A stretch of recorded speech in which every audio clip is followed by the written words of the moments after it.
Estimadas y estimados estudiantes de la asignatura de Investigación de Mercados, bienvenidos nuevamente.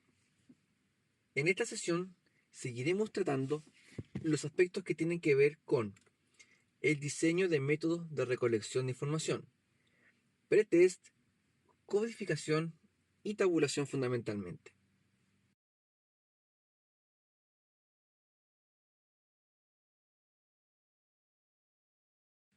Comencemos.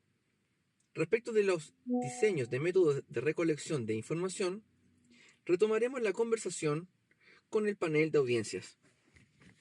El panel de audiencias recoge información cuantitativa de forma periódica a una muestra permanente. En términos generales, no se facilita o no se posibilita la interacción entre los participantes. Aquí lo relevante es la relación que puede tener con el investigador. Existen una serie de paneles, como por ejemplo de consumidores, de establecimientos, de stock inicial, compras del periodo final, panel de audiencias, etc. Este método de paneles es utilizado en todas partes del mundo. Uno de los países que, por ejemplo, presenta altísimo desarrollo en paneles de audiencia es Estados Unidos y, por cierto, también España por Europa.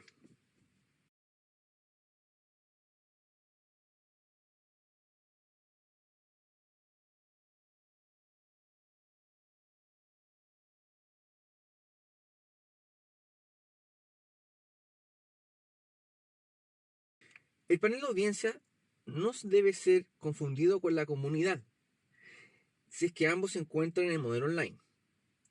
Entonces, para poder hacer la distinción, lo primero es definir los elementos principales de una comunidad en línea. En una comunidad en línea, sus miembros cuentan con un perfil que lo representa, con una imagen, con un nombre, con un avatar incluso, sean estos reales o de fantasía. Sus miembros pueden expresar sus opiniones y pueden interactuar entre sí, generando contactos o, comillas, amigos, grupos o subgrupos paralelos. Dentro de sus características que han sido establecidos con el objetivo de dar respuesta a preguntas para las que ha sido contratado un equipo de investigación. Funcionan a lo largo de un periodo de tiempo, que pueden ser días, semanas, meses, con el objeto de ir avanzando e ir midiendo las diferencias que se van produciendo en un periodo de tiempo. Esta es una actividad que no es un periodo único, como una encuesta o un grupo focal, sino que se mantiene en el tiempo. Son asincrónicas, es decir, no están necesariamente en directo. En ese sentido, no es necesario que los miembros participen e interactúen simultáneamente. La información relevante generada es resultado entonces de una serie de actividades consecutivas en las que los miembros están involucrados, pero de manera más bien eh, personal, y que luego se van generando estos grupos, subgrupos, a partir de un nivel de socialización mayor.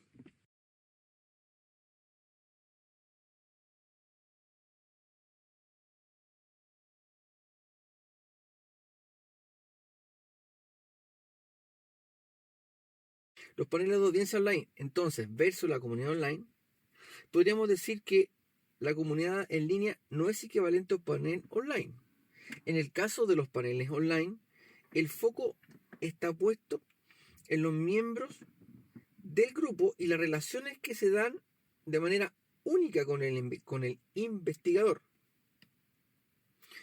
En cambio, en comunidades online de investigación de mercados, donde participa generalmente un número relativamente reducido, entre 90 y 300 personas, por el contrario, los paneles online tienen por lo general miles de miembros y son usados principalmente para estudios cuantitativos.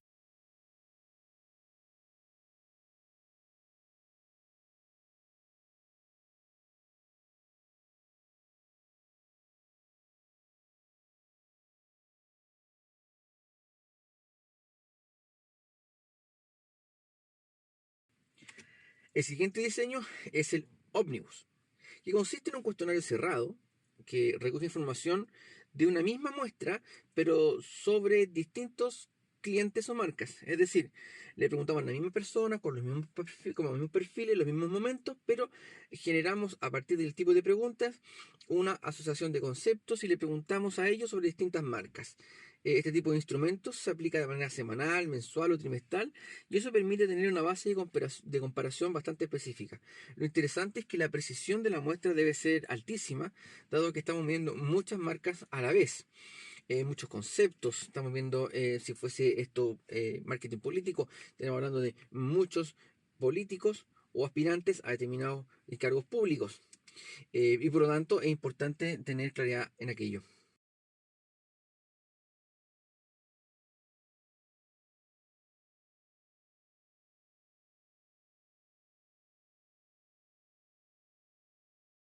El tracking es una encuesta continua, todos los días. Esta encuesta lo que hace, por ejemplo, si toma de lunes a viernes, el día lunes es el día 1, el día de viernes es el día 5 y posteriormente el día 1 es el martes y el día de sábado es el día 5. Y así sucesivamente se van generando series de datos, series de tiempo, lo que permite ir viendo la variación fina en la opinión pública. Si se aplica este método, por ejemplo, a las encuestas electorales, respuesta sí, dado que es muy efectivo para ver los cambios de tendencia que se van generando. Si consideramos que las encuestas tradicionales son estáticas, se mantienen en el tiempo y son una fotografía. En este caso, haciendo la metáfora con la fotografía, estaríamos construyendo progresivamente una película, porque estamos viendo los cambios día a día con todas las acciones específicas que se deben y se podrían ir midiendo dado este tipo de producto o servicio que estamos conversando.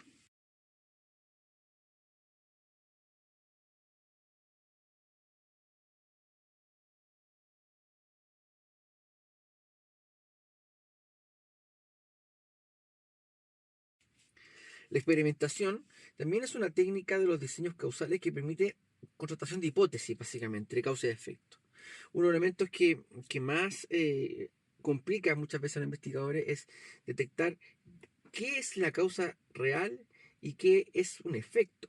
Y eso se hace a partir de una serie de técnicas y experimentaciones. Consiste básicamente en manipular uno o más variables controlables. Por ejemplo, el precio, el producto, comunicación, distribución, lo que nosotros conocemos como el mix y medir su efecto sobre otras variables que no son controlables, por ejemplo, las ventas, las cuotas, etcétera. Eh, Neutralizando entonces la variable externa. Pueden realizarse experimentos en laboratorio. El ambiente de laboratorio, recuerden ustedes que no está asociado únicamente a sistemas como de probeta, sino que esto son ambientes artificiales o de campo, donde hay un ambiente natural, donde nosotros queremos generar o intencionar ciertos elementos. El respecto de aplicaciones de marketing, bueno, el test de mercado de nuevos productos, la mezcla de marketing, que sería el marketing mix, modificación de las distintas variables del marketing estratégico mix, que por cierto son elementos que nosotros utilizamos para este tipo de estudios.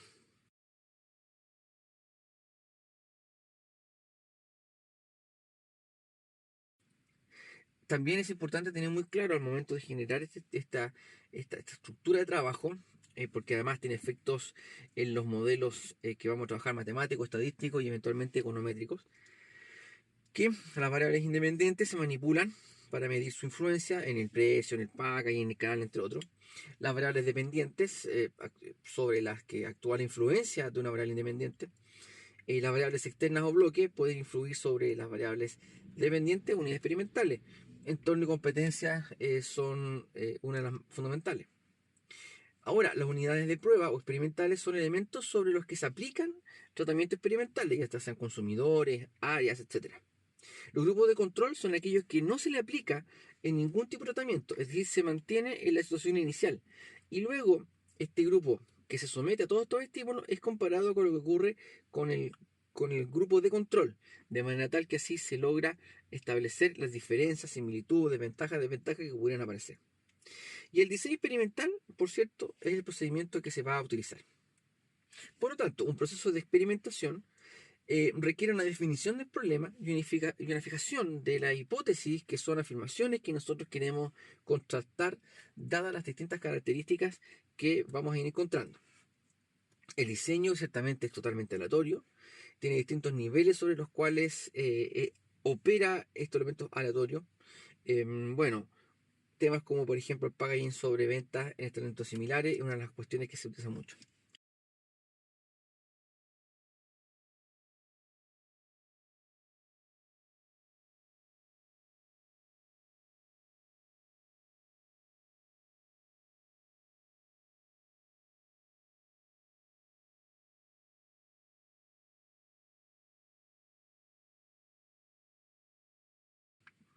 Cerrando entonces los distintos diseños de herramientas, necesariamente debemos agregar y sumar en el proceso el concepto de pretest.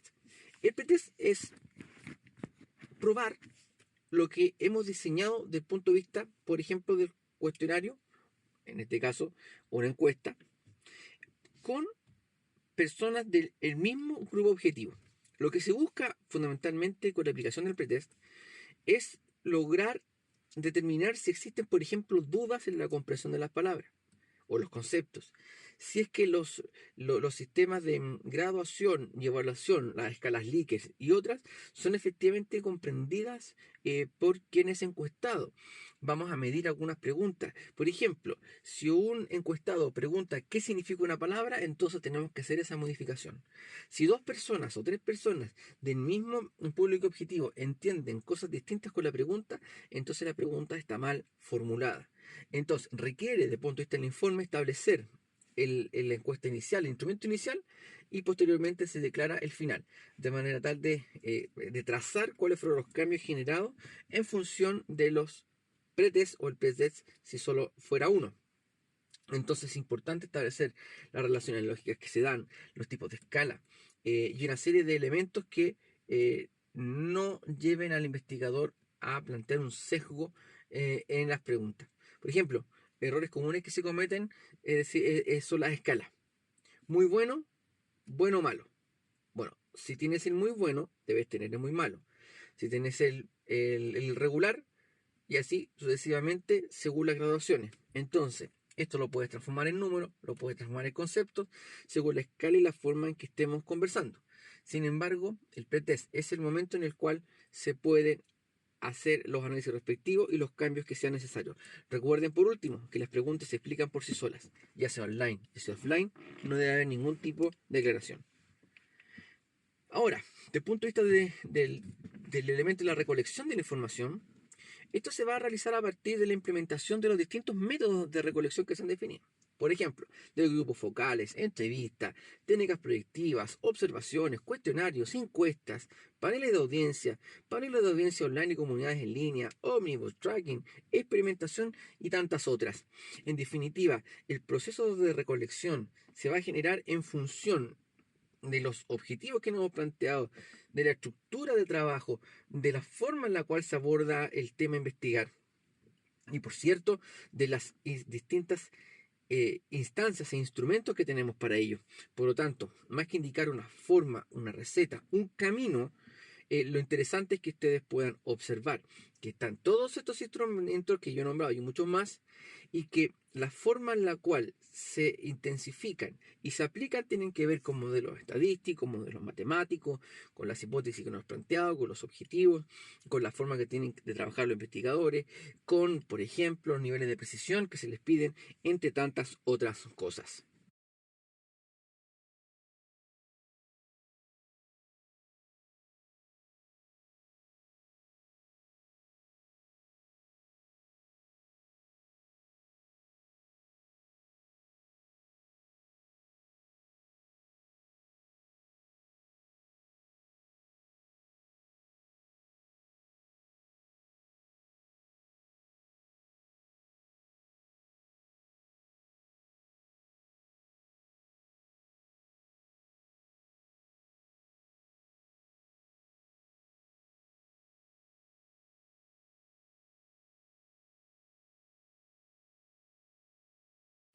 Posteriormente, nos enfrentamos a la codificación y la tabulación de la información.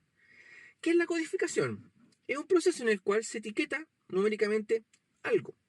De esa manera podemos trabajar con datos de alto volumen y generar todos los cruces que sean necesarios. Estos cruces se pueden hacer en distintos software. Por ejemplo, el SPSS, incluso Excel. Hay algunos otros software estadísticos especializados.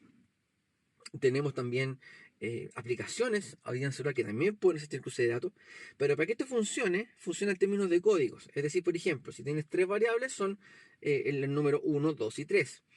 no se acostumbra a trabajar con conceptos, aun cuando sí se puede hacer, pero resulta complejo para poder luego generar los cruces necesarios para determinar, por ejemplo, los R cuadrado y cómo una variable explica a la otra, y sobre todo si estamos haciendo análisis multivariables. Ahora, en el ejemplo que podemos ver en el computador, ¿en cuál de las siguientes comunas usted vive actualmente? Sin codificar sería Viña del Mar, Quilpué, Villa Alemana y Valparaíso. Claro, cuando codificamos, el encuestado también ve Viña, Quilpué, Villa Alemana y Valparaíso. Sin embargo, cuando aplicamos la codificación en la matriz de datos, vamos a encontrar 0, 1, 2, 3. Es decir, Viña se transforma en el 0, Quilpué en el 1, Villa Alemana en el 2, Valparaíso en el 3. Y por lo tanto debemos codificar el instrumento completo. Y con eso entonces podemos ir generando distintos análisis y cruces de datos, que es lo más interesante de este proceso. Cuando trabajamos con análisis de textos, análisis de redes sociales, por ejemplo, a través de Atlas TI, y una serie de otros nubes de palabras, y una serie de otros conceptos que existen y software para estas aplicaciones, se trabaja de otra manera. Se ingresan los textos, se buscan las palabras más utilizadas, luego estaban cambiando de tamaño y por lo tanto van agregando elementos. Pero no se generan los niveles de codificación que sí se trabajan en este tipo de procesos.